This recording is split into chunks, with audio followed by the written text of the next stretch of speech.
Let's talk about something big. What do you do when the very ground beneath your feet just disappears? You know, when all those old certainties, the big truths we used to count on, suddenly just crumble away? Well, today we're diving into the philosopher Friedrich Nietzsche's radical and, I think, pretty powerful answer to that exact question. Okay, this is one of the most famous and, honestly, one of the most misunderstood quotes in all of philosophy.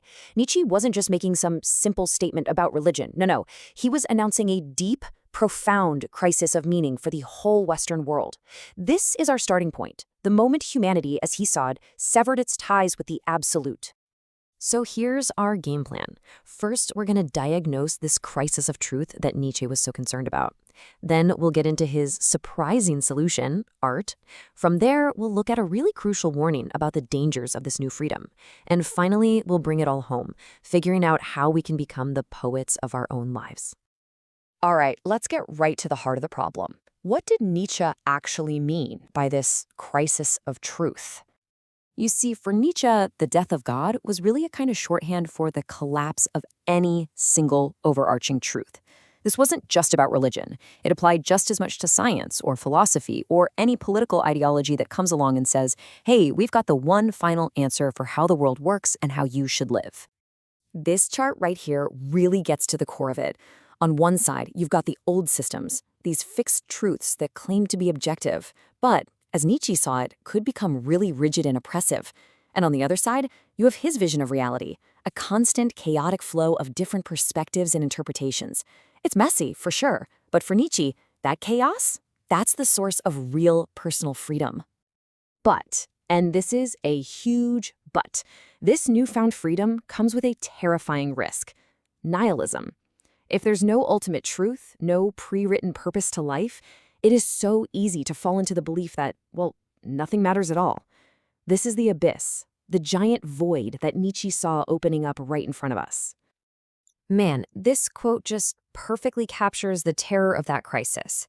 It's like being an astronaut whose tether gets cut, and you're just tumbling through the blackness of space. There's no up, no down, total disorientation. That's the psychological state Nietzsche was describing. So, if the old foundations are completely gone, how do we keep from falling into that nihilistic abyss? Well, for Nietzsche, the answer was both incredibly powerful and honestly pretty surprising: art. And here's the crucial point. Science and religion, they often pretend to be the absolute truth. But art doesn't do that. An artist knows they're creating an illusion, a perspective, a beautiful game. And it's in that honesty that Nietzsche found its incredible power. It's a way of creating meaning without the dangerous pretense of it being the only meaning. So, if you adopt this artistic mindset, you get a whole new toolkit for living. With irony and laughter, we can step back and not take ourselves so darn seriously. Aesthetic distance? That lets us look at our own lives almost like they're a work of art, finding new patterns, maybe even some beauty. Playfulness gives us this freedom above things, a way to kind of dance with reality instead of getting crushed by it. And we can even create comforting illusions for ourselves, totally guilt-free, because we know that's exactly what they are. This shows that for Nietzsche, art isn't just something you hang on a wall. It's a fundamental survival strategy.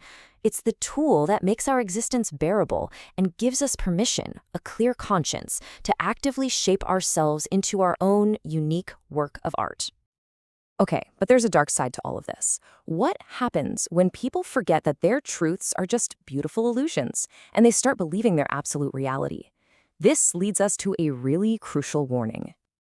The philosopher Slavoj Žižek, he actually gave a name to the danger Nietzsche foresaw. He called it the drive for the real. And it's that terrifying impulse to take a beautiful idea, a perfect utopia, and try to force it onto the messy, chaotic reality of the world, no matter what the human cost. You have to remember, Nietzsche was writing back in the 19th century, a time of these grand theories and ideologies. He was scared of what would happen next, and, well, he was right. The 20th century became this horrific stage where those theories weren't just debated in books anymore. They were violently imposed on millions and millions of people. This story is just absolutely chilling, and it perfectly captures the horror of that drive for the real. The playwright Bertolt Brecht, he saw Soviet tanks rolling in to crush a workers' rebellion, and he waved at them. He saw the brutal violence not as a tragedy, but as a sign of ideological authenticity, the theory becoming brutally, terrifyingly real. And this brings us right back to Nietzsche's solution, that artist's mindset, that playful, ironic, detached perspective. It's the ultimate defense against this fanatical drive. If you remember that your vision of the world is a form of play, an interpretation, you are far, far less likely to try and impose it on other people with violence. So, how do we take this massive philosophy and actually apply it to our own lives? This is where it gets really personal, and I think really empowering. This right here is Nietzsche's call to action. It's not about grand gestures. It's about taking an artistic approach to everything, even the smallest, most ordinary parts of your day. It's about infusing your existence with your own intention, your own style, and your own sense of beauty. He even gives us a process, a kind of three-step guide. First, you survey your material, your personality, your habits, your strengths, your flaws. You look at them not as good or bad, but just as raw material. Second, you form an artistic plan, consciously shaping these traits into a style that is uniquely yours. And third, through this process, you attain satisfaction not by meeting some external standard, but by taking pride in your own creation, yourself. And here it is, the final, powerful takeaway. The modern world is always telling us to find ourselves, right? As if our true self is just hiding somewhere, waiting to be discovered. Nietzsche's response? That's the wrong quest entirely. In a world without a pre-written script, our job isn't to find ourselves, it's to create ourselves. And that is the greatest challenge and the ultimate freedom. So let's end with the question that just naturally flows from all of this. It's both a challenge and an invitation.